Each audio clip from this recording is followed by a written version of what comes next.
All right, welcome back, Hey, everybody. welcome. What's up? Welcome back to Is It Crazy or Is It God with yours truly, James Yep. You and know I'm here. Faith. We're here, guys. We're bringing it to you once again. We're Yep. doing this every week, so thank you for your support and thank you for reading along. I know you guys, I just know it in my heart that you guys are reading along with us and that you're not leaving us out here to determine or interpret all of this on our own. I'll start out with that because one of the things that we'll do after we'll read is we'll like look up certain verses and find some context, in our sources. So like I'll Google stuff, I'll look on Bible Gateway.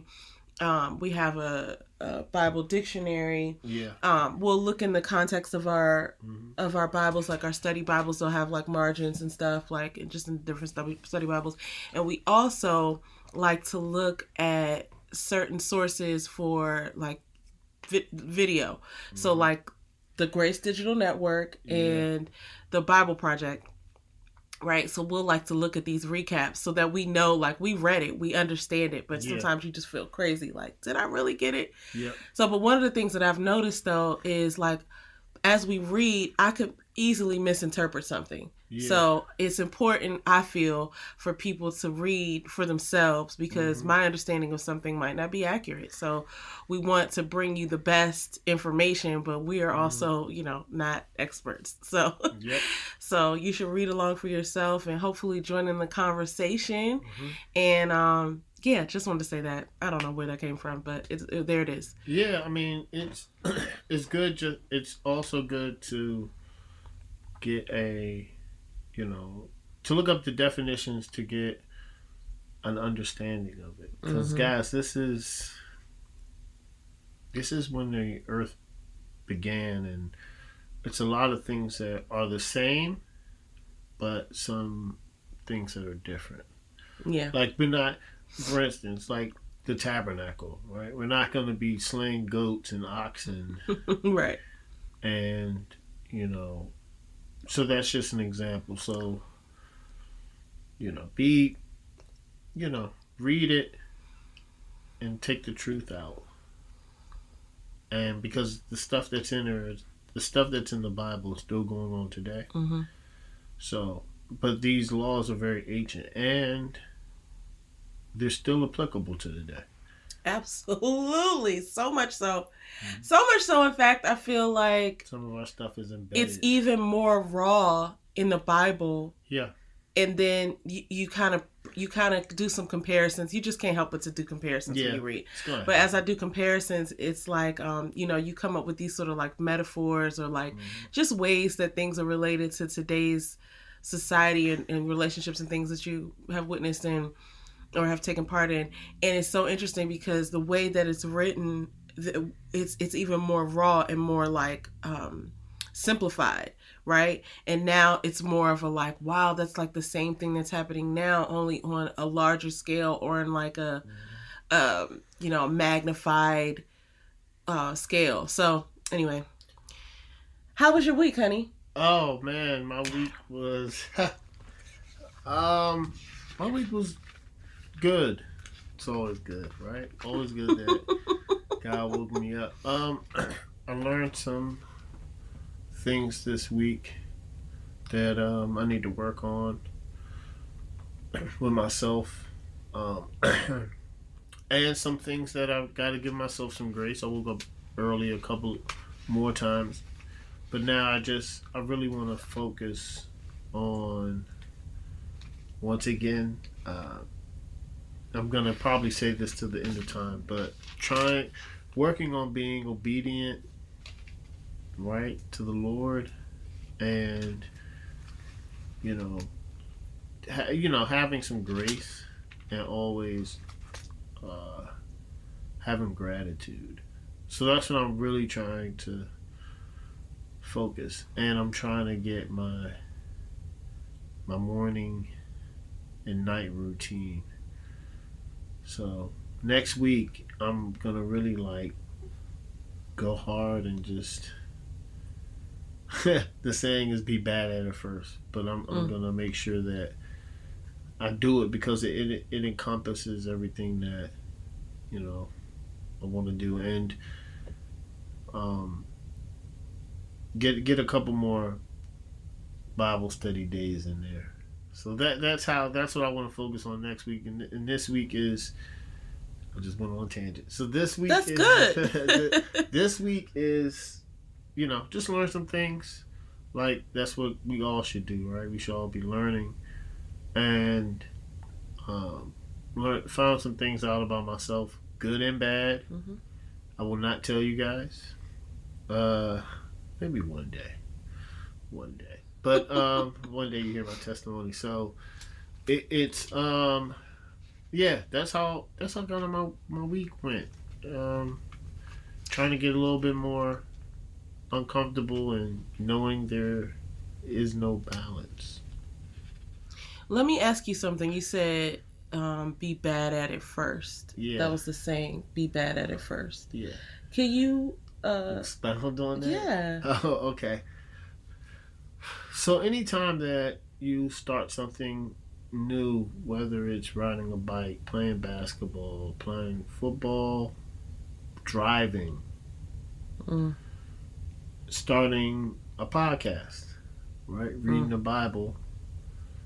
In order for you to start something, right, and for you to get good at it, you're not going to know what you're doing at first. So you're gonna struggle, and that's being bad at it. Mm-hmm. So, but you have to keep doing it to get better. For instance, I was a terrible driver when I was younger. I guess I kind of was too. Going so fast and then pressing hard. Oh on my the gosh! Sorry, Mom. Yeah. I got. Yeah, I used to do that too. I used to do that. Being even riding a bike or roller skating and all those things. Now I'm a really good driver because I've been doing it for a while. So that's anything you do, guys. Like if you want to play basketball, I was bad at it first. And then I got good. I'm not really good, but I'm from PG. You're County, pretty good. So. You're pretty good. I've seen you play. PG County, pretty good. Shout out. So, but a lot of people basketball good from PG County. Anyway. Oh my gosh! Here we go with this. It's a fact. So, but that's how it is, right? You're bad at something, but if you keep doing it over and over again, and just not doing it intently. Doing it with intention. Right. Yeah, and then you'll be good at it. Mm-hmm. So that's what I mean, be bad at it first. Okay. So. And I knew what you meant, but I wanted to hear you say it. Yeah. Yeah, that driving thing. That's why I said I'm sorry, Mom, because I was driving her car, and she used to tell me all the time. That's where I get the careful thing from. So she used to tell me all the time, like, you need to be careful when you're driving because my brake pads keep wearing down.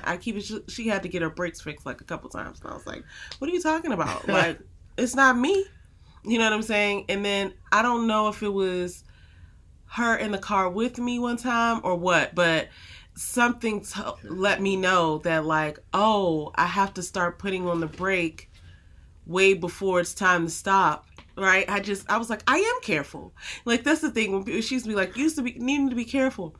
And I'll be like, I am always careful. Right? I am careful. But it's like, you have no context of what careful is when you're not careful. You just, slamming stuff around. Mm-hmm. So, but something taught me later, like, oh, that's what she means by be careful. Like, start to slow down before you stop instead of like, oh, time to stop. Scare!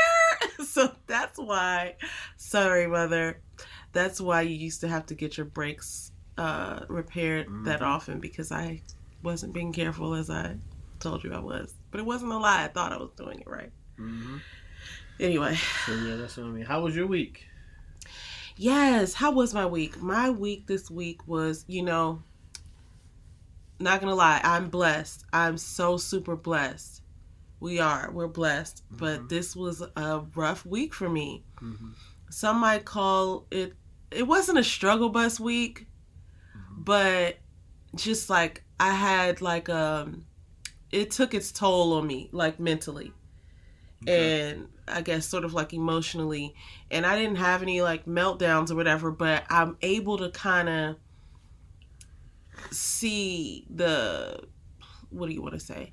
I'm kind of able to see better like the triggering of or the warning signs of like burnout or something like that, right? So I started to see that earlier this week, and I instead of like getting all the way to the bottom, which I normally just spend my time and energy like it's never gonna run out, and then it runs out, and then I have no more, and then I'm frustrated and I'm irritated and I'm upset. But I saw it happen, and I was like, whoa, wait a minute, I know what's happening here, right? And I was like, I'm going to just be intentional about taking a rest, right? So like, I think it was after work on Wednesday, like Wednesday was so busy for some reason, like everybody had a thing that they needed, or 4 things that they needed, but after work, like I worked a full work day, and then after work, maybe like 6 o'clock, I just couldn't think. I was just like, and normally I'm like, okay, gotta do this. Now I'm off of work. I gotta do this. I gotta do that. I gotta do this. But that day I was like, I'm close to E, and I need to really regroup, and not even in a way where I was like, distraught or whatever. I just noticed that like I was empty. I was like, what's the word? It's like, thought it would be empty. I just noticed that my tank was real near E, and I was just like needing something to like recharge me, as opposed to just being sad or being melancholy, right? I feel like maybe I was a little melancholy, but I noticed the signs, and I was like, I'm not going to let myself get down there. I'm going to do something to like re-energize myself. And so I did, and I'll talk more about that later, but yeah, so that was so that part was a little challenging, I might say, but then after that it got better, and I prayed about it, and it got better, and then I mean, I can't say it got worse, because I trust God to handle everything that Here's the thing, I'm not trusting God to do what I think should happen when I think it should happen. I just trust that whatever God's got planned is going to happen anyway, and I might as well be a part of that, right? So whatever he has, whether it hurts or whether it's uncomfortable, like, let me just be as close to that as I can. Yeah. And that's probably the best place to be, right? That's probably, I'm pretty sure that's what obedience to God is. Well, I'm trying. I'm not saying that I'm 100% out of the park with this thing, but I'm just noticing. I feel like there's uncomfortability and there's pain involved. Yeah, and I don't mean like for sure. Like some people think it's like when they say pain first, some people automatically think it's physical. It's, and it could be mental. Yeah. Like getting emotional, like getting over something, unlearning certain habits is painful. Oh my gosh. An apology can be painful. Apology, yeah. Like making an apology to somebody even though you don't want to, or doing something in like in step with what God has expressed as his laws. Yeah. Right? Because I had a couple of I had at least one situation recently where, and I've had a couple actually, where I wanted to tell somebody about themselves, like, let me just tell you about yourself, right? But instead of leading with that, I only just tried to improve the situation or communicate, what I felt needed to be communicated, not to drag anybody down or say like, here's what you did wrong, but more so like, okay, here's what I observed. Or in one instance, it's not even like, here's what I observed. It's just like, here's the information that's available to us. Let's move forward. Here's a way, right? Like trying to provide a solution type of thing, right? Instead of like trying to tell somebody, well, let me tell you about yourself. Like, that's not my place. Like, and anybody could do that to me too. So it's just kind of like, there's no place for that. in those particular situations. But, you know, like I said, I only brought that up to say it's not easy trying to be obedient, and I certainly am not 100% obedient for sure. But I am recognizing I'm recognizing the signs of like, okay, this is challenging, but you're doing the right thing, so just try to do that as much as you can, type of thing. So, but yeah, it wasn't even like a hard week, but I just noticed that like mentally and emotionally I had some challenges that that I'm overcoming. So yeah. So all in all, it was a good week. I'm so glad I'm so glad we talk about that, because I could have considered it to be a hard week before I just had to tell you about it. Yeah. But like in reality, when I look back on it, it was a good growth week. Yeah. Like I could measure, I can't measure it, but like I could see where I'm better now than I was on Monday. Yeah. So that's good. I'm glad about that. Thank you for asking. Me too, man. And that's what it's about. That's what it's about. You know, it's about obedience and growth. And once again, in order to grow, you have to change your input, which changes your output. But growth is uncomfortable because it requires you, right? Especially what we're doing requires you to be obedient to the Lord, and it's gonna be a little painful, because and I'm not trying to, it's just hard to learn some of the ways that society has taught us. Yeah, that's all. I'll say, it's not even so mysterious. It's just like you want to do what you want to do. Yeah. And God wants you to do what He said to do. Yep. And it's just a simple choice, right? It's just like, I'd rather do this, right? Yeah. It's just like, I don't want to do this, but I'm going to go ahead and do it. Or I don't want to see this about myself. Sometimes it's that. It's like, I don't really want to change. Yeah. I would rather just be comfortable the way that I am. But it's like, that's not what I told you, Faith. And here's the requirement, especially if you have big goals and dreams. Oh, man. It's like, okay, you really need to... The breakdown is real. Shape that up. Okay? And so... It's like it's not like a time game or whatever, but it's like the quicker you just follow the steps, the better off you'll be.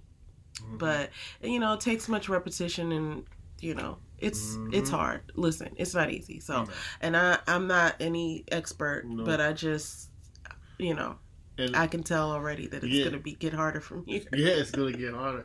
And it's so funny that it's not the... Oh my gosh. When people say like the work, right? It's hard work. The hard work is not the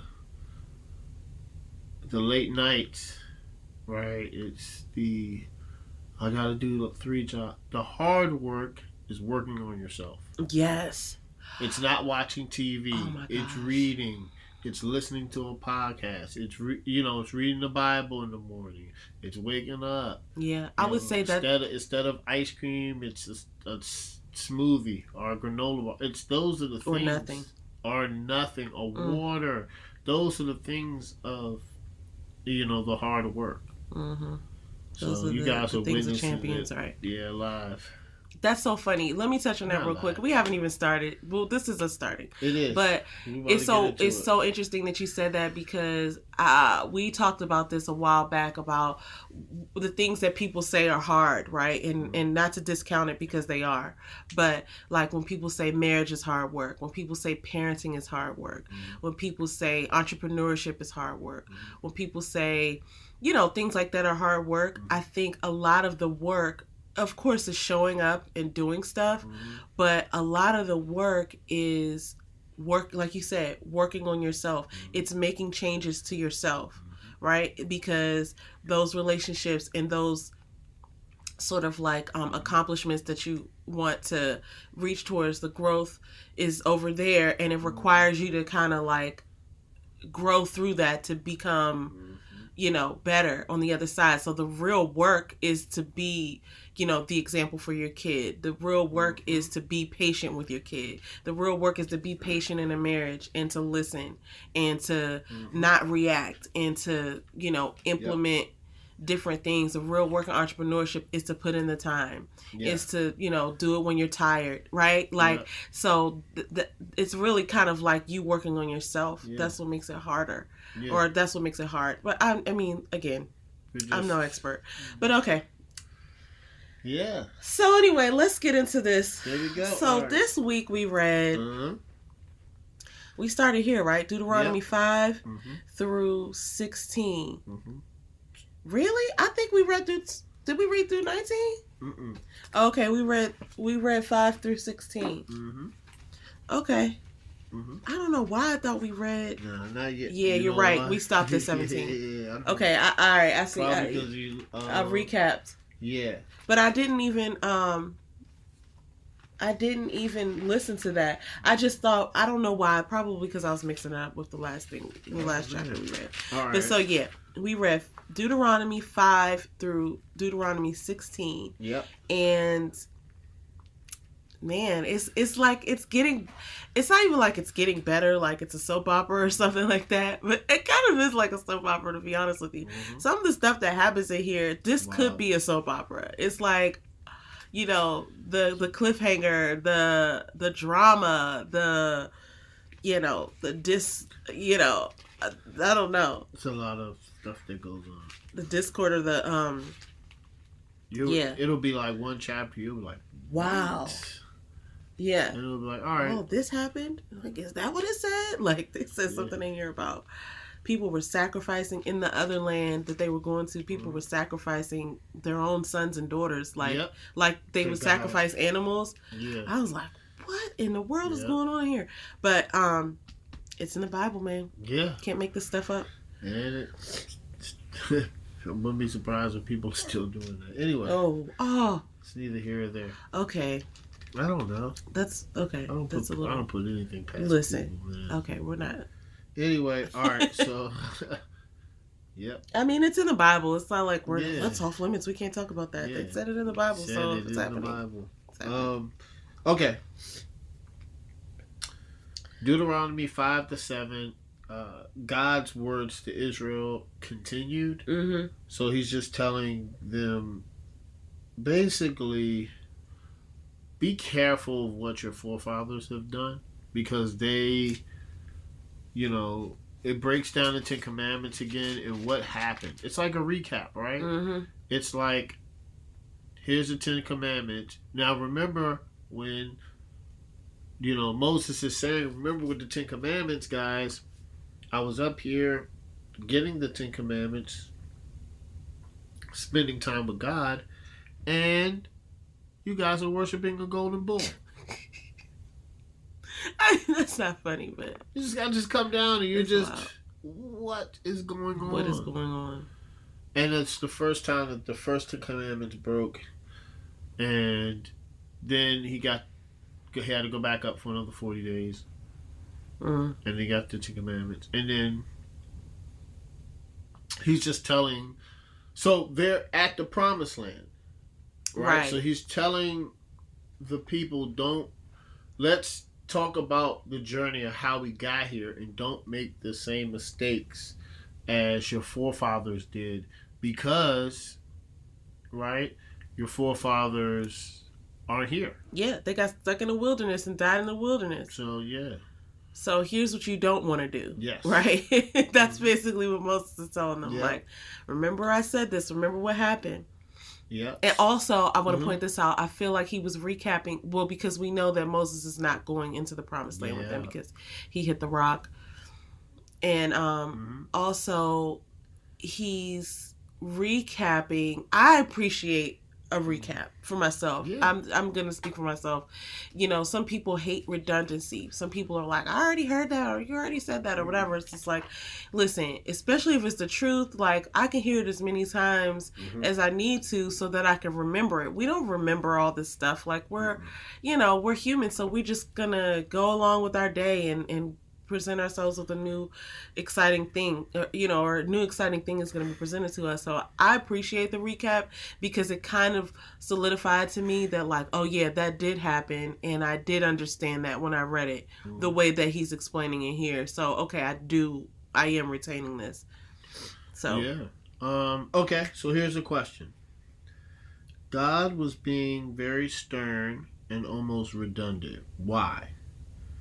Basically just said it, the repetition part. Well, you go ahead and answer first because I think I have a different answer. Okay, when it's saying redundant, I'm really piggybacking off of you. I think this is a reminder because I'm not gonna try. I don't want to say this. I'm gonna speak for myself of why I need stuff spoken to me and when I need to hear stuff over and over again. Because I don't get it the first time.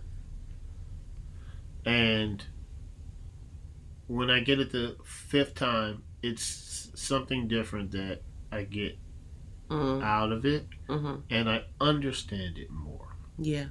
So, everybody, redundant and repetition, this thing is the same thing. Repetition, you just said it. Repetition is key. Anything you do, your favorite movie you've seen 100 times, and you'll watch it and be like, "Oh, dang, is that really what that means?" You've seen it 100 times. Yeah. What do you mean, right? Or a book you've read 4 or 5 times, or we listened to this. Joe Dispenza in the morning. Oh yeah. We get something different, and we've been doing this 17 times. Maybe we've listened to it 20.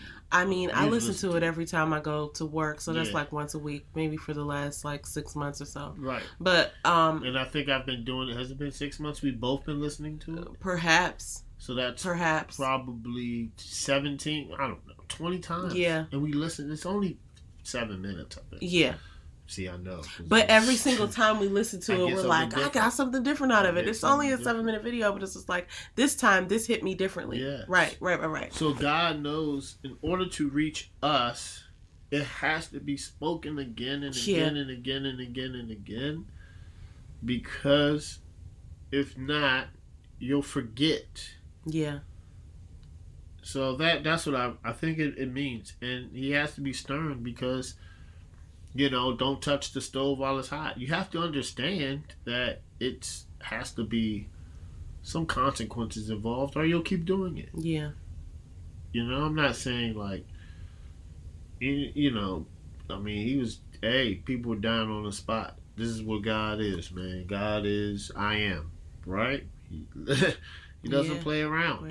He doesn't have time for games. Well, he does. Yeah, because time doesn't exist to him. Time doesn't exist to him. We're the ones who are so quick in a hurry. Yeah. Time doesn't exist to him. So, that's God. So, he has to be stern. Or we get left to our own devices and worship golden calves. Yeah, what's your answer? That was long, though. No, that's perfect. God was being very stern and almost redundant. Why? Because humans are stupid. Like, I wanted to say that, but that's what I'm gonna say. Because we're stupid. I'm not saying like we're incapable of learning. I'm not saying that we're just not that smart when it comes to following God's laws and obeying Him, right? Like we just want to do what we want to do, and I almost think it's kind of coming off like a warning, but. So in the way that it's like a recap, okay, here's what comes to me. This journey that they've been on in the wilderness for 40 years, I just was watching something that said that the journey from Horeb to Kadesh, I can't remember exactly where they went, but it should have been an 11-day journey. Yeah. 11 days. And they were in the wilderness for 40 years. People died. They died. So these are the people. So as Moses is talking to these people, these had to be the kids of the people who died in the wilderness, right? Because some of them were told, I think they were told, but you're going to die in the wilderness. You're not even going to get to the promised land. Yeah. But your offspring will get to the promised land. Right? So I think God told them. So the idea is that maybe they saw it and they witnessed it, but they weren't necessarily like keen on what was actually happening. They just kind of saw it happen. Sometimes I do that. I think back to like when my mom was my age and like how much more mature she was than me, right? Like I can't even think of it. Like, you know, if you think back to, I started doing this when I was 30. I would think back like, what was my mom must have been doing when she was 30, right? And then again at 35, I'm like, what was my mom doing at 35? And I remember there's this picture of our whole family, and I was 5, and I was in the picture. If any of my family members are watching this, do you remember that we all took this picture, and all the kids like took a picture by themselves? Anyway, we're not talking about families. Sorry, sidebar. But I was like, my mom was 35 in that picture. And I was thinking back to like, wow, she was so responsible with 2 children and, you know, going to work every day and all this. And I mean, you know, it's just interesting. But these people in the wilderness that died were the parents of the people who Moses is now speaking to before they go into the promised land. So I think it's a combination of the fact that he knows that he's not going with them. So this might be the last time they hear it this way. Yeah. Right? Coming from him. Like, look, I led you guys here and here's what I witnessed. Maybe they didn't really get it because they were growing up the whole time. Or maybe they didn't really understand what they were doing. Like, right? So, like, you've been complaining this whole time. Right? Can you imagine that? You take somebody somewhere in your car and then you get them there and then you're like, you turn around like, look, I brought you here. You complain about everything. And maybe they just didn't even realize they were doing that. Right? So that's one reason. And the other reason is I think they just, it's preparing them for something. Like for some reason, I feel like they're being warned or something. Now, we haven't read past 16, but I feel like just the recap, it seems so stern because it's almost like a warning, right? Like we've seen warnings from our parents. You see warnings, and warnings don't come off like all nice and kind sometimes. No. It's like, now look. Yes. You know what I'm saying? Now look, I'm giving you another chance here. Pay attention. And I feel like that's what it is. Yeah, I could definitely see that. So okay. All right. That's my answer. I went all the way off. Talk about family pictures. So, I gotta get it together, guys. All right. Deuteronomy. Yeah. This is crazy, man. 8 through 10. God commands the tablets recreated and repeated the golden calf story. So remember, I so this is all a recap of what's going on, and it's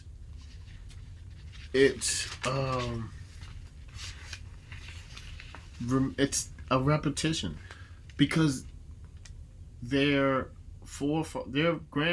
fathers and mothers did all these things, so he has to remind them not to make the same mistakes. Like, you're here at the promised land. Yeah.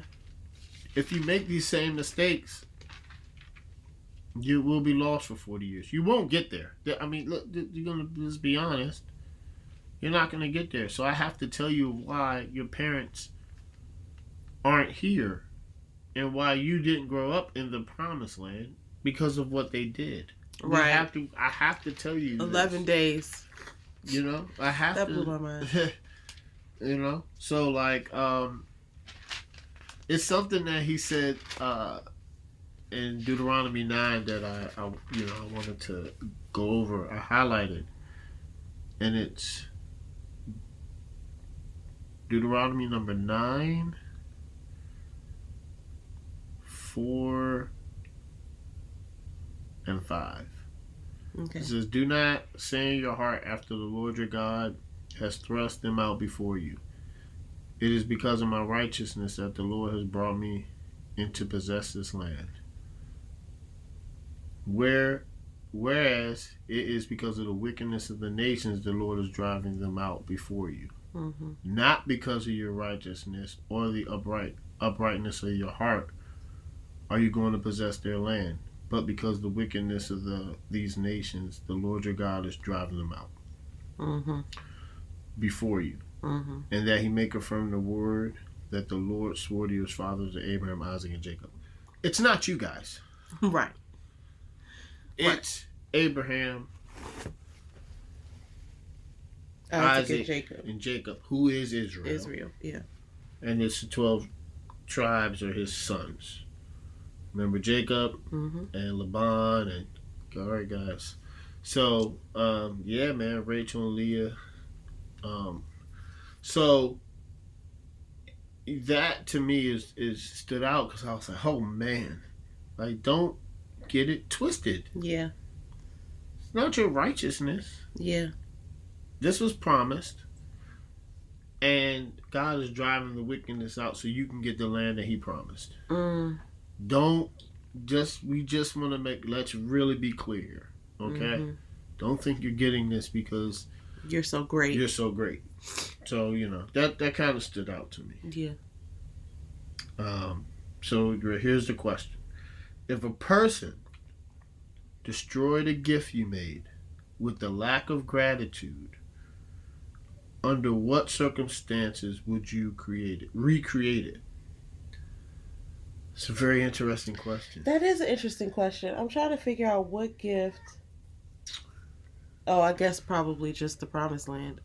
If a person destroyed a gift you made with the lack of gratitude, under what circumstances would you recreate it?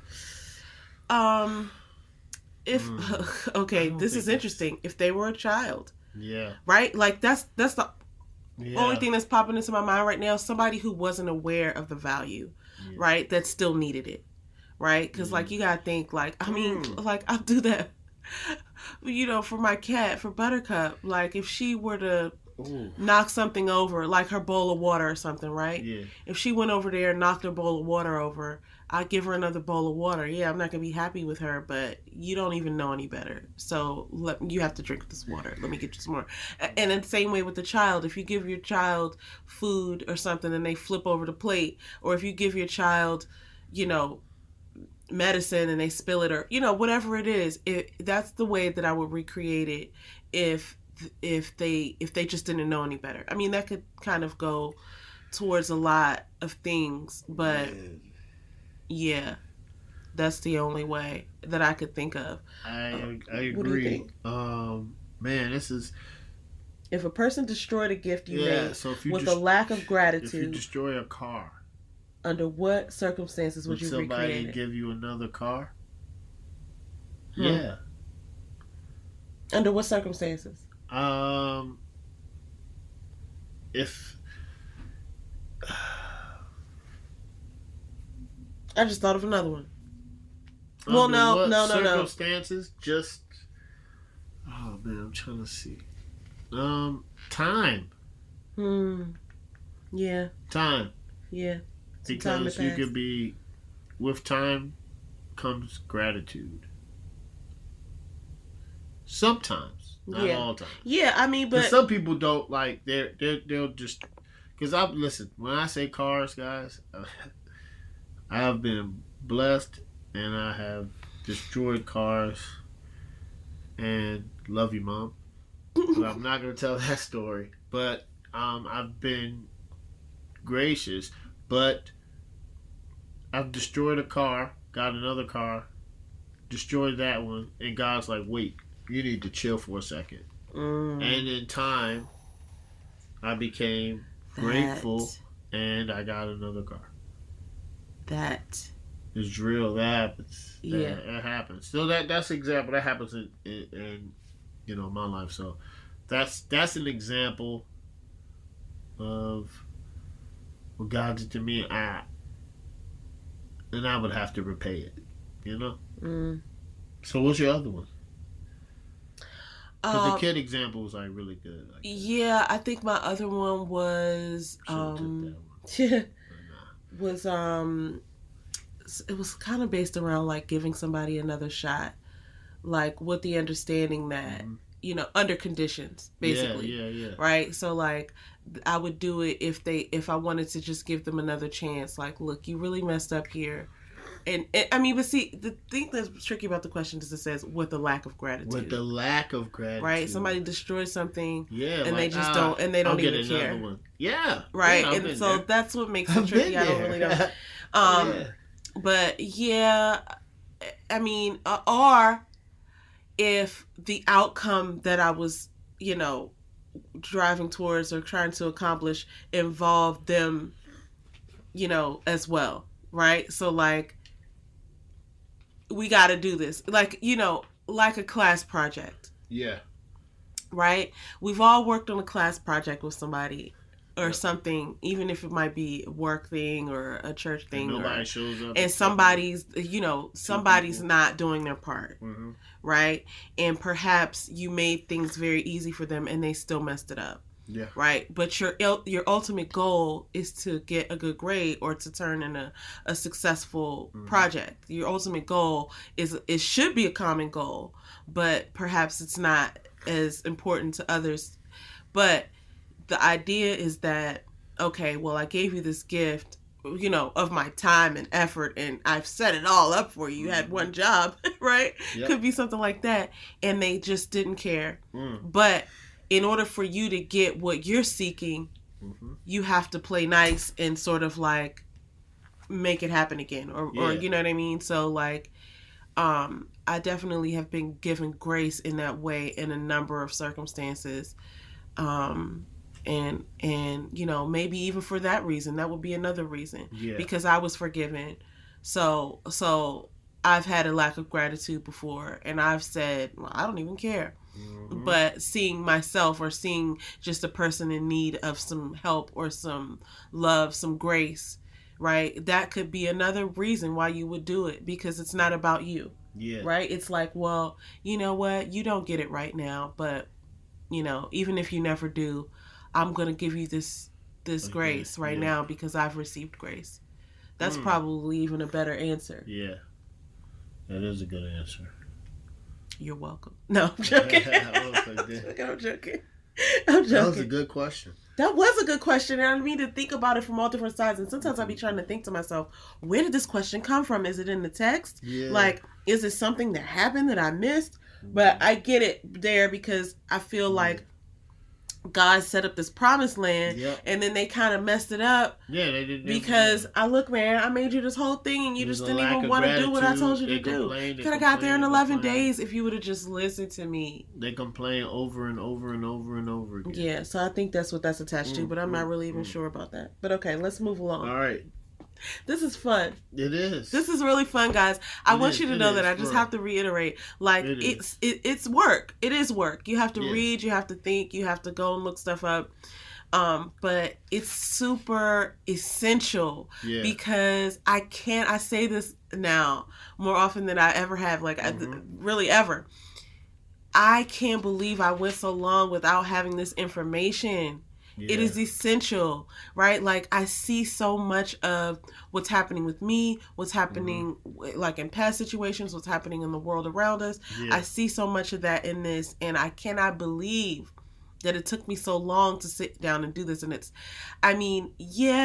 a little bit difficult, and yes, it definitely opens you up to some self-discovery and some toe stepping on moments. They say that in church, like when the pastor step on your toes, whatever. It's like he's talking directly to you.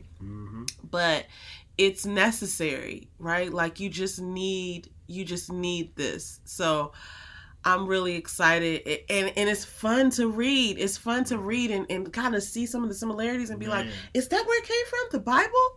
The Bible said that? That's what's happening today. Like, so anyway, it's fun. I'm having a lot of fun with this. But go ahead. Sorry. Oh, it's okay. Deuteronomy 11:13 is obey and love God, one place of worship, and idolatry warnings. Is that right? Idolatry. There we go. So idolatry warnings. So obey and love God. Just be obedient. Be obedient. Come on, James. That sounds so easy. Don't make it like that. It's not easy. It's difficult. And I just be obedient. Okay. Nobody's ever said it like that before. Every day, man. And I just try to keep praying and read the Bible. So, here's one out of 11 where this is pretty... Deuteronomy 11... 1 and 2. You shall therefore love the Lord your God and keep his charge, his statutes, his rules and commandments always.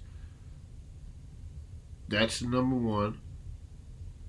And number 2 is, and consider today, since I'm not speaking to your children who have not known or seen it, consider the discipline of the Lord your God, his greatness, his mighty hand, his outstretched arm. Mm-hmm. You know?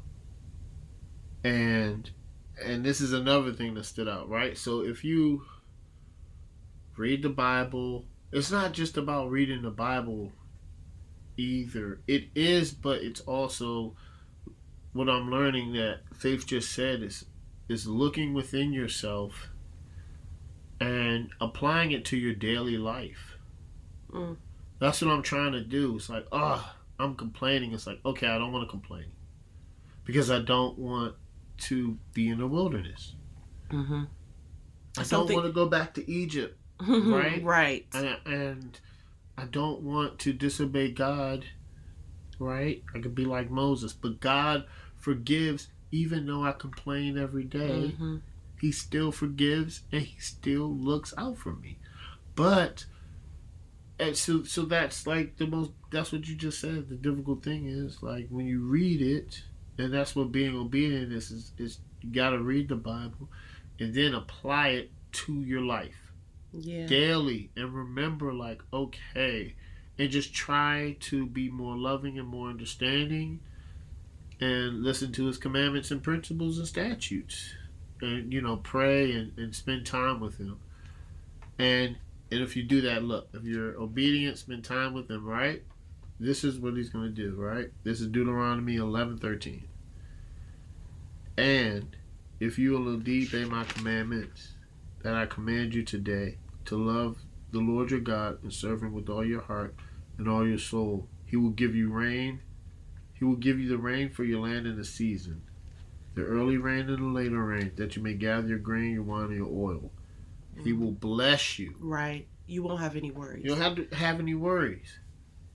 But it's again, I'm be honest, man. I just this is the first time that I'm actually doing this, and took a long time, but it's worth it. And this is probably the best time in our lives to be reading it right now. For some reason, I'm just, you should have, I mean, yeah, I could say that. I feel like I should have read it a long time ago. It's not like I was avoiding it, but I've read pieces of it. I've looked up verses. I've looked up context, like especially going to church and they'll go over a verse and it's like, I'll go back and look at that. But reading it this way is much more... It makes more sense because you get to piece together the whole story and see what exactly is happening. Yep. So, and then whatever questions you have time to go and figure it out. Yep. So yeah, there's that. Yep. Okay. All right, and okay. Oh, and he warns about, so these other nations, there are a lot of idols, a lot of idol worshiping, and he's learning. He's trying to tell them about that, about worshiping idols. And some may say an idol is not a golden calf, but could be something else, like an image or a status. And then it breaks down the a place to worship. So you gotta have a place to worship. So, what are your thoughts on that? Okay, so the thing you just said about where they're going, the people there are worshiping false idols. Yeah. There's a couple things that came to mind, but the thing that really stuck out to me is one of the first questions we answered. Yeah. Why God's being so stern and perhaps redundant. Because, how could I forget this? Because where they're going, they're going to need to remember this stuff. Yeah. And I feel like when you go into a place like, not to say nothing bad about like Vegas or LA or whatever, but I feel like it's a playing ground for all the kind of things that, you could get into that aren't necessarily good for you, right? I mean, that's anywhere though, for real. Yeah. But it's like when you think about, Amsterdam? I don't know. There's a couple places in the world that people go to do things that they don't do where they're from. That's all. I'm not trying to say nothing bad about Amsterdam or about Vegas or about LA. But it seems like this place they're already being forewarned that, like, I'm sending you here and you're going to need to have this information. So I was just thinking that probably is another reason for the answer to that question is, like, I almost forgot about that. They're over here worshiping false idols, and the idea that God is going to destroy the people there is because of their wickedness. You know what I mean? And because it was a promised, it's a promised land to them for their forefathers. But that stuck out to me. But go ahead. I'm sorry. Continue. All right. So after Jesus sent, this is the question. Okay. After Jesus sent the Holy Spirit, people could worship God anywhere. Mm-hmm. Yeah. Why was the one place of worship important back then? You want me to go first, or you want to? Yeah, go first. I think it was because there were other spirits involved. Like, okay, here's what. I didn't understand what false idols were or what gods they were talking about, but I vaguely remember in, like, history class us going over, like the Roman gods, like Zeus and, like, the god of whatever, the goddesses and the gods, whatever, right? And I'm not saying that those certain things don't exist, but they're not bigger than God, right? So people call people gods these days, right? Oh, he's the god of basketball, or he's the god of this, right? And it's just kind of, like, weird. So those gods were, I don't know if they were real or not. Like, that's not my, expertise. I'm not an expert. So, but there are certain things that I feel like exist. Yeah. Right? Like Satan exists. Yeah. Right? But that doesn't mean that, he's obviously to be worshipped. And so I think the reason that they had a specific place to worship God is because people who they were sent to destroy their people and their, like, sort of like lifestyle were using spaces to worship things that were not of God. Yeah. So it's like, okay, this is almost like already tainted. Right? Yeah. Like, you've already run this in the ground. You've already conjured up a spirit of disobedience here. Like, you know what I mean? Like, it's already, it's dirty now. It's unclean. Yeah. Like, you can only access it, and maybe God doesn't go into those spaces, right? At that point. And now, like you said, with the Holy Spirit, you can be anywhere. But back in those times, perhaps, once you conjure, I'm just kind of, this is my answer. I don't know. I don't have anything to point to say that this is the right answer. But this is what my understanding and thinking is. I'm just explaining that. Is that maybe back in that day, after those sins had happened in those spaces, it just wasn't like God isn't gonna show up in those spaces because just like he built the tabernacle, he told them exactly what to do to encounter him. Right?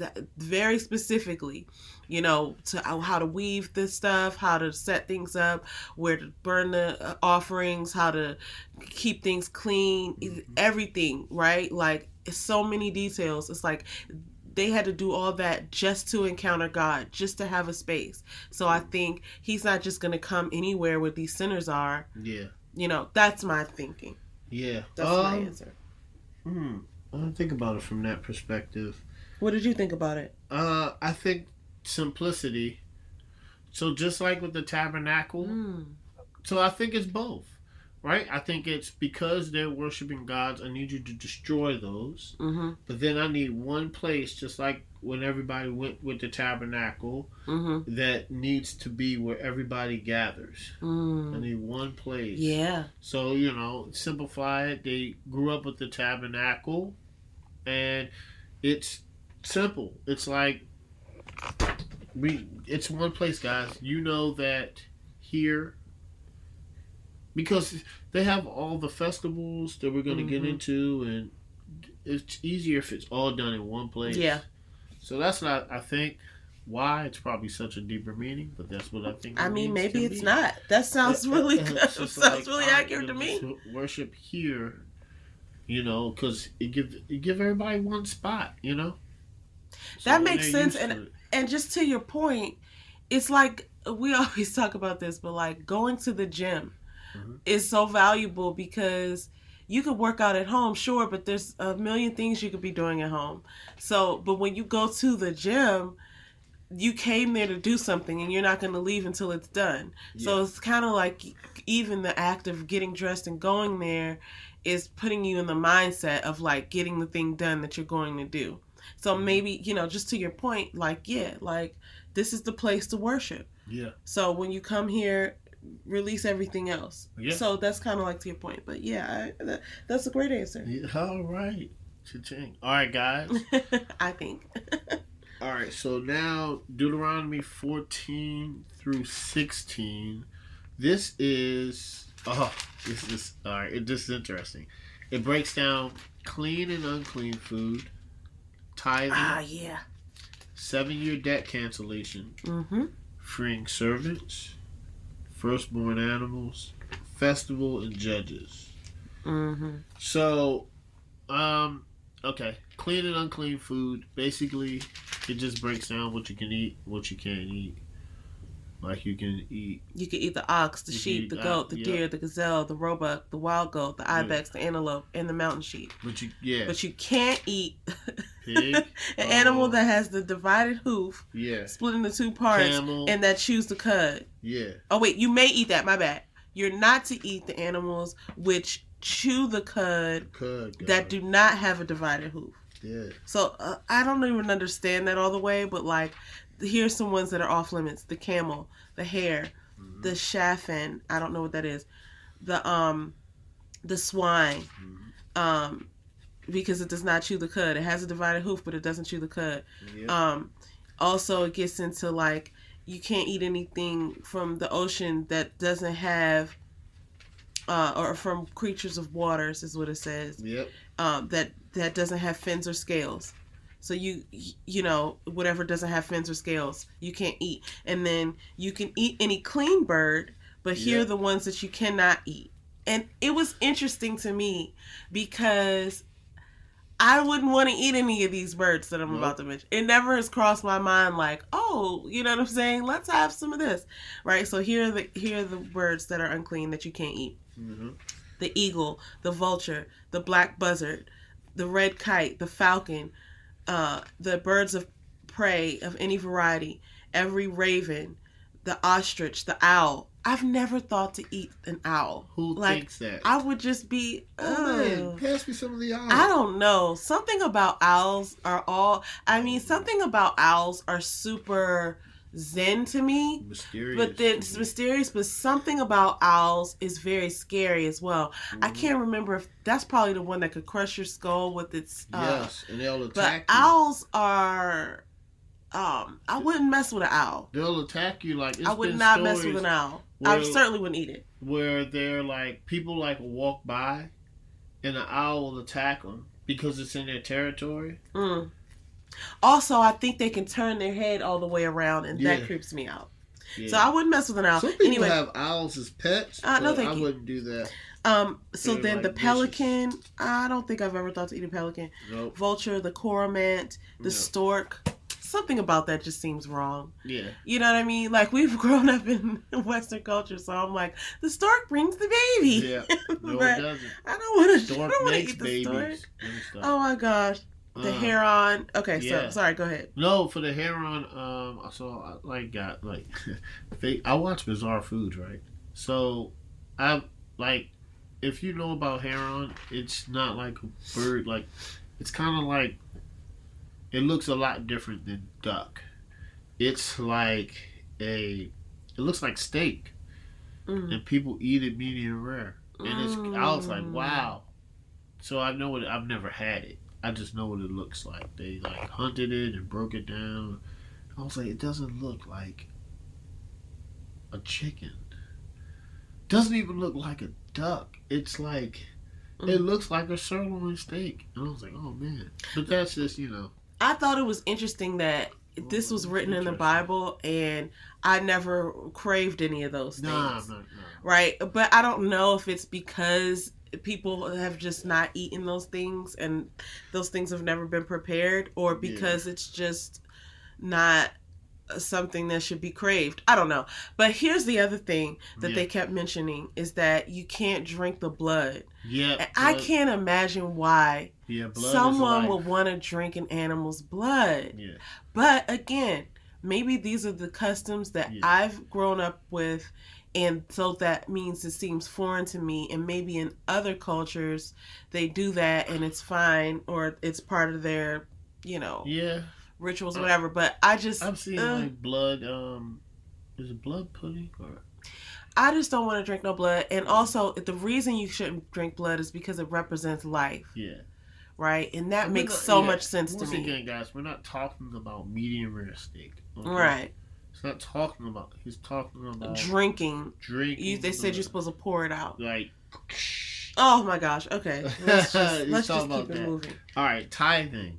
Tithing is just, just give the Lord. The Lord doesn't ask for a lot, guys. Just give the Lord tithings. It just tells like what to tithe. And here's something that we found it cool. Deuteronomy 14:26. It says, now this is after you like give to the Lord and you're living a righteous life and being obedient and loving God. This isn't just I'm chilling, I get off of work. Come on, we've all been there. I've done it massive times, right? But we're talking about, it's in the Bible and you're being obedient and loving the Lord. It says Deuteronomy 14:25 or 26. Yep, and spend money for whatever you desire, oxen, sheep, or wine, or strong drink, whatever your appetite craves. And you should eat it there before the Lord your God and rejoice, you and your household. So after, that's tithing. Like, enjoy yourselves, man. Like, you've been obedient, you love me, and then, have some wine, Yeah, it says... Eat good or strong drink. We're not talking about getting drunk. We're talking about fellowship, enjoying it with God present, and enjoying it with your family and the people around you. And strong drink could mean ginger beer. Strong drink could mean ginger beer. Because that's strong. Right. But yeah, it basically says in 25 and 26, like you'll exchange your tithe for money and then take the money and go to the place of worship, which God chooses, and then spend it for anything your heart desires, as long as you're enjoying it with the Lord. So in some ways that I thought that was interesting, because I was just like, oh wow, like, we learned to give your tithes to the poor, give your tithes to the church, and you should do that. But that was the first time I've ever realized that, like, oh, it's an offering to the Lord, but you can enjoy it with Him, type of thing. Yeah. So, which is pretty cool. Okay, so what do we have as a question here? Yes. Or are you still going over the thing? Yeah, it talks about 7-year debt cancellation. 7-year debt cancellation. Can I talk to this? I'm sorry. Let me speak to this. That is a thing, like, when you're on your credit report, right? Like, I know that, like, things disappear or something like that. Or things are made at a zero balance or something at 7 years. And for other things, it's longer. I know student loan debt never goes away, so I know that. But I was just like, wow, that's interesting, because I've read things that mention that on like your credit report, like after 7 years it'll expire, or if the records aren't dated back or something like that to 7 years, then it'll expire. And I'm like, wow, did they get that? Did FICO get that out of the Bible? I don't know. I don't really know. I mean, what's funny is that the credit corporations aren't even that old. They're like younger than us. Like, I don't even think our parents, and certainly not our grandparents, had credit scores or anything like that because it wasn't even around yet. Money's made up. But anyway. It's interesting. Oh gosh.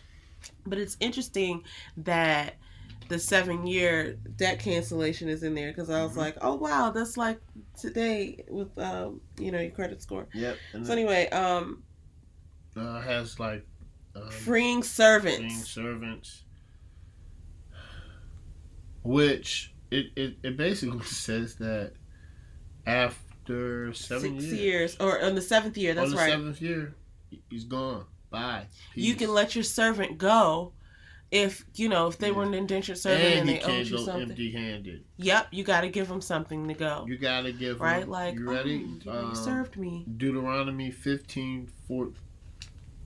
Deuteronomy 15. 14. You shall furnish him liberty out your flock, and out of your threshing floor, and out of your winepress. As your Lord God bless you, you shall give it to him. And then it says, remember you were a slave too. Yes. 15:15. Deuteronomy 15:15 says, and you shall remember and thoughtfully consider, and mine is the Amplified version. Yeah. You shall remember and thoughtfully consider that you were once a slave in the land of Egypt, and the Lord your God redeemed you. Therefore, I am commanding you these things today. So treat people as you would be treated yourself. Yeah. God has freed you from slavery, and so you can't be keeping some slave for the rest of their life. Unless they want to be there, right? Yeah. And then there's a special instruction for that. But I thought that was interesting, especially considering America's reckoning with the slavery that happened here on American soil, because a lot of those people were let free empty-handed. They were let not even just empty-handed, okay? They, first of all, okay, we're not going to get into this, but man. I gotta say, because they first of all, they didn't even tell us, which was why Juneteenth. First, they even went and kidnapped. And then we go into this whole, slaughtering of black people and all of that, and Jim Crow leads to all this stuff. So anyway, the rules of the Bible were that when you release someone from slavery, which that wasn't even biblical, so let me not even get into that, because it's not like they were following any of the rules that God set forth. So anyway, because they went to another. Some could say they were people outside because they went to another land. Okay, so that's anyway, neither here or there. Neither here nor there, but both here and there. Yeah. Okay, so sorry, we got all that. But they were definitely let go empty-handed, so that's not cool. Anyway, moving right along. Yep. What else is there? It's talking about the firstborn animals. So it was basically saying that you should just keep so remember the covenant that God said that instead of the firstborn of your males, he wants the firstborn of your flock males. So it's just that you have to just dedicate it to God. That's it. Don't. You can eat it, but it has to be for the Lord, and I guess He has to choose whether you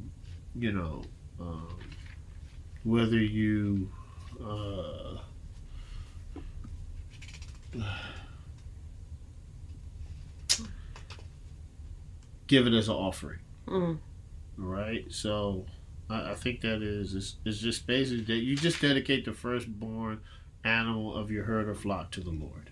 That's basically what it breaks down to. Yeah. And then it says the festival of Judges talks about Passover, the Feast for Weeks, the Feast of Booths. These are just ways that they just had feast and the way that they worshipped and worshiped the Lord. This is how He wanted it done. So they had certain feasts and certain Passovers that they would do it, and it would last weeks. Yeah. So it also says you shall not distort justice. Yeah. That was in Deuteronomy 16, 19. Yep. Don't distort 16:18 justice. says, "You shall appoint judges and officers in your cities, which the Lord your God is giving you according to your tribes." According to your tribes, meaning peers, right? I'm thinking. Yep. "And they shall judge the people with righteous judgment. You shall not distort justice. You shall not be partial, and you shall not take a bribe, for bribe blinds the eyes of the wise and perverts the words of the righteous." So why they say justice is blind?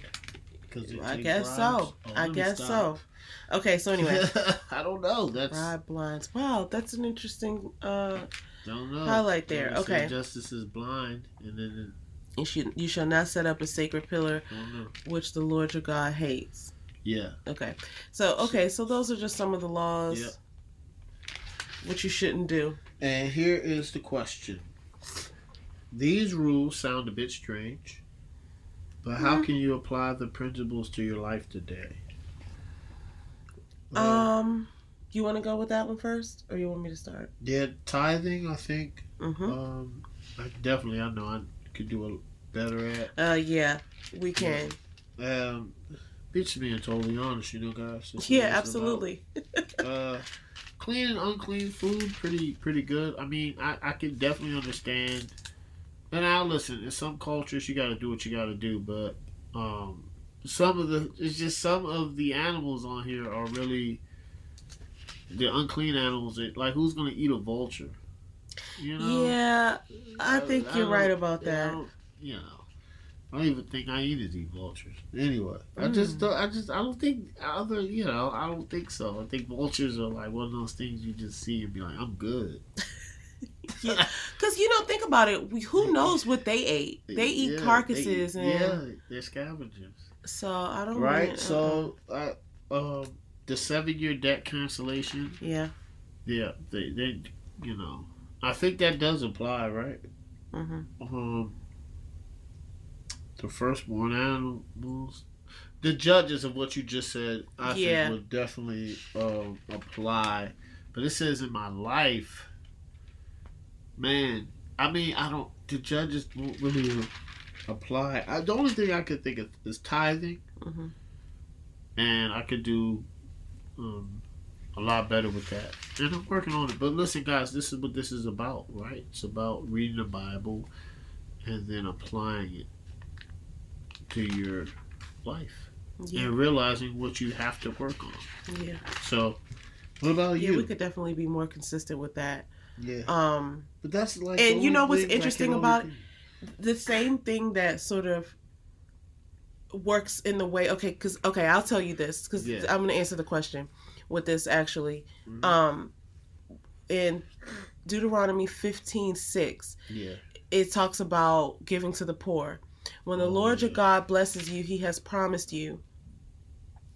Then you will lend to many nations, but you will not borrow, and you will rule over many nations, but they will not rule over you. If there's a poor man among you, one of your fellow Israelites, in any of your cities of the land that God has given you, you shall not be heartless nor close-fisted with your poor brother, but you shall freely open your hand to him and shall generously lend to him whatever he needs.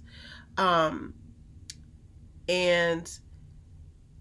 it's the way that you treat that person that God has treated you, right? God has been generous to you. So that kind of goes to your tithing thing. It's just like, if you're thinking that you're saving money, and I'm talking to myself, if you're thinking that you're saving money by being sparing, like, oh, okay, well, we got to do this and we got to do that, so this is all we have, right? Then you're kind of missing the point. We're missing the point, because it's like, no, God's going to bless you because you were obedient. And we already know this information. We just are not perfect people. So, but that's one thing for sure. Yeah. And then another thing about the festivals in the end, celebrating a feast to the Lord, and I kind of, whatever they said here in this, at the end of Deuteronomy 16, it was saying like, you're to get together and feast and bless the Lord. And it reminded me of the holidays. Yeah. And sometimes the holidays can seem stressful because it's like, oh, we got to decorate and we got to give gifts and we got to do this and we got to do that. But it's really about spending that time with your family. And think about it, like, there's not really that much like work and stuff to do around that time. There's not really a lot that you should be really distracted by, especially because that's when we celebrate Christ, right? Yeah. So it's like I need to be more intentional about celebrating God, even like at Easter or like at just any religious holiday. Also, with that said, there were two other things actually. You said the thing about the animals. You said the thing about tithing. I was going to say that too. There was one part in here. Oh, if a prophet arises amongst you and gives you a sign, don't serve and worship. Okay, so that's one thing that I'm still confused about, because I don't serve and worship, or no, I don't think I do serve or worship anything other than God. But I always am intrigued by like what that actually means. Like, is there something that I'm giving my attention to that God doesn't want me to give my attention to, like money or like the internet? I mean, it's not like I'd be on the internet crazy, like, you know, but like I do feel like I spend too much time sometimes like on my phone or working, and what are you doing that for? Are you working for money? Are you working for obligation? Are you working for the approval of others? Like, are you are you participating in idolatry by not spending that time with God? But I mean, I don't think I am. But okay, the other thing was this. I remember now. It was like the thing about the poor people, right? Like giving as if God gave, like God gave to you, and not being close-fisted. But then the whole thing about eating unleavened bread and having no leaven around you in your territory. I felt like that was some sort of sacrifice. Like, I'm not really sure. I think unleavened bread is like flat bread or like, you know, something like that. But like just the idea that you are closely following this sort of diet because of your faith, right? And it brings to mind like fasting. And so I've done a couple fasts before, a couple times with religious intent, but a couple of times not. But whenever I am fasting, I pray. And I was looking at something earlier today where it was saying like the fact that Moses fasted and prayed, that made it more powerful.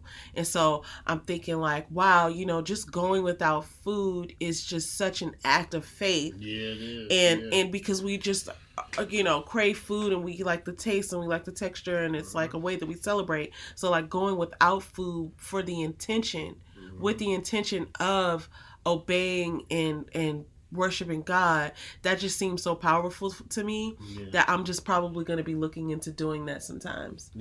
Right? So it is. So anyway, those are the things that I would incorporate into my day, into my life, some of the rules, and then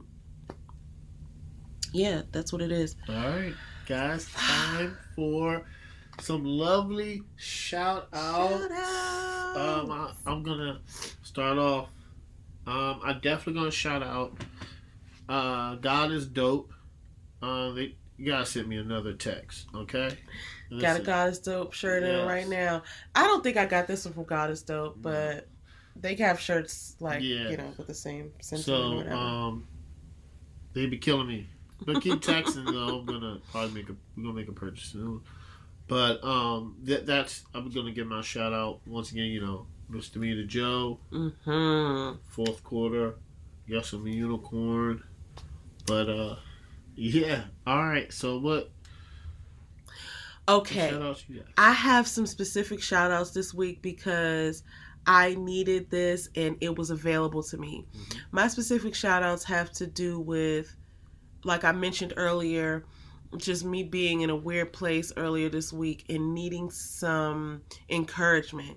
So these are a few people who are on my feed, right? That, well, one thing I went specifically in search of, but these other places are also, I'm going to mention those first. There's a lady named Cynthia C. Farmer, and you can go to cynthiafarmer.com, I think it's her website, but she's on Instagram as the Warfare Coach. And she puts up these funny videos about, like, you know, like she'll do the trends or whatever, but she'll put in Bible verses, or she'll put in like instructions like how you should be, you know, living to honor God. And I really appreciate those because they're like fun and uplifting, but it's a real thing. Spiritual warfare is real. I feel like that's probably some of the reason why things are I feel like things are they're not becoming more difficult, but like certain things are so in our face since we've been reading the Bible. I'm not gonna lie, and I feel like it's because we're trying to be obedient, and things, Myron Golden, another shout out, which I didn't even mean to do, but yeah, he definitely deserves a shout out. Yes. Myron Golden is I want to call him a business coach, but he's so much more than that. Yes. He's a believer. He teaches principles. He teaches business principles, but from the Bible. Mm-hmm. It's so amazing. He's such an intelligent person. Mm-hmm. But I brought him up because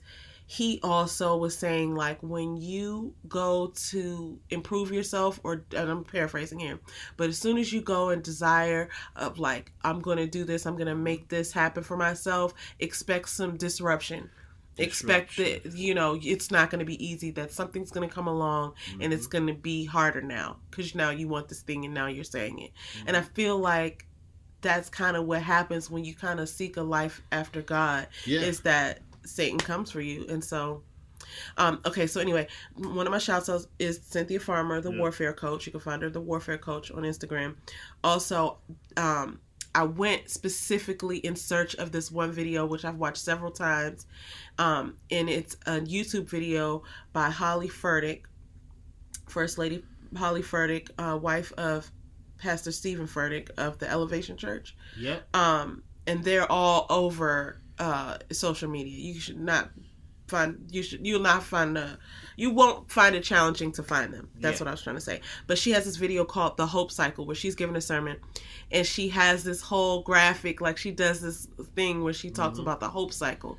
And I needed to see that video the other day, and I couldn't remember it verbatim. Obviously, I've probably watched it like maybe 3 times. Yeah. But I was like, I'm gonna go and find this video because I remember feeling good when I watched it. When I previously watched it, and it gave me everything I needed and more. Yeah. I was like, yes, this is exactly what I needed. It was after I prayed that it came to me that like, oh, go and look up that video, And so I went and sought it out. It was exactly what I needed. And what came on after that? Something else that we didn't know we needed to see again. Crucial. So we watched this video a few times last summer, and it's Pastor Furtick. Here at this place. Not in our lives for sure. But we were watching Pastor Stephen Furtick. I think we started watching him last year. I know we started watching him last year. I just can't remember when. Was it 20? Oh, what? Maybe it was 2020. It started. You know why I remember this? Because it was with a mustard seed, and it started when we were going to Virginia, listening to David Shands, because we go to travel for groceries. We traveled during COVID. It was good. But remember, I always attribute it to, I know it's 2022, but it had to be like, it was definitely during COVID. And I had heard about him before COVID, because when we listened to Erica Campbell's show, Griff, Sir Griffington, as Erica lovingly calls him, Griff was mentioning that he was listening to Pastor Stephen Furtick, and I had never heard of him. That was the first time that I'd heard of him, and that I think I Googled him like that day, and I knew who he was, and maybe I had seen something, but we weren't heavy into watching him until we were in the house. Anyway, I only brought that up because there's this one video that came on after the Hope Cycle as a part of the feed that we've seen a few times, but we really, really needed to see it again together the other night, called Crushing. Might watch it again. Hello, it's so good. It's Stephen Furtick interviewing T.D. Jakes, and Bishop T.D. Jakes and Stephen Furtick have a personal relationship. So one of the things is that's wonderful to watch it for is because they are so funny. Yeah. And when they sit there and talk to each other, you kind of getting a glimpse into their like brotherhood, or their, it's like Bishop Jakes is his mentor or something. Yeah. And they're both so just funny, and they're both so magnetic and powerful in the way that they deliver their own messages. But to see them together is a blessing. It's entertaining. It's so informative, because Pastor Furtick really takes the student seat when he's interviewing Bishop Jakes. Yeah. I've seen 3 of their interviews. Yep. And he really takes the student seat and he asks the best questions. I mean, it's so good. So anyway, this particular one was called Crushing, and it's related to his book, which we bought his book too. Crushing, God turns pressure into power. Yeah. So you can find that on the official Stephen Furtick YouTube channel, and you can find the Hope Cycle probably just by searching it on you probably could just Google it, but you could definitely search it on YouTube. Say again? Does she have a channel? Yeah, she definitely has, and I'll link all that below. Yeah. I'll link these videos below if you're watching on YouTube, but you could Google it too. I mean, it's not that hard to find these people. They're out there doing the Lord's work. And so that Crushing video, though, I would recommend that to anybody because, man, that thing is powerful. Yep. So those are my shout-outs. I'm sorry. And, of course, I'll give the same shout-outs that he gave. Miss Damita Jo, my wonderful sister, has a wonderful channel where, you know, she talks about life events, different shows that she's reviewing, and she talks about Black businesses. It's like a fun place to be. Also, Fourth Quarter is the best sports show ever, so I gotta mention that. And those are my shout-outs. Oh, and ReTV, Relationship Television. Relationship Entertainment Television, I think. I hope I didn't say that wrong. And they're going to be linked below as always. And so go check them out. They got a bunch of stuff going on over there. Millionaire Man Cave. Lots of fun stuff. So those are my shout outs. All right, guys. So next week, we're going to read Deuteronomy 17 to 29. Yep. Deuteronomy 17 to 29. All right. And it's getting fun, guys. If you haven't been reading so far, you should just jump in with us where we are so that you can be a part of the conversation, or you read it however you want to read it. But just make sure you read the Bible. We always say, don't take our word for it. Go to the source. Read your Bible. Right, that's so funny to me. Okay. All right. Much love and peace. Peace. Have a good day.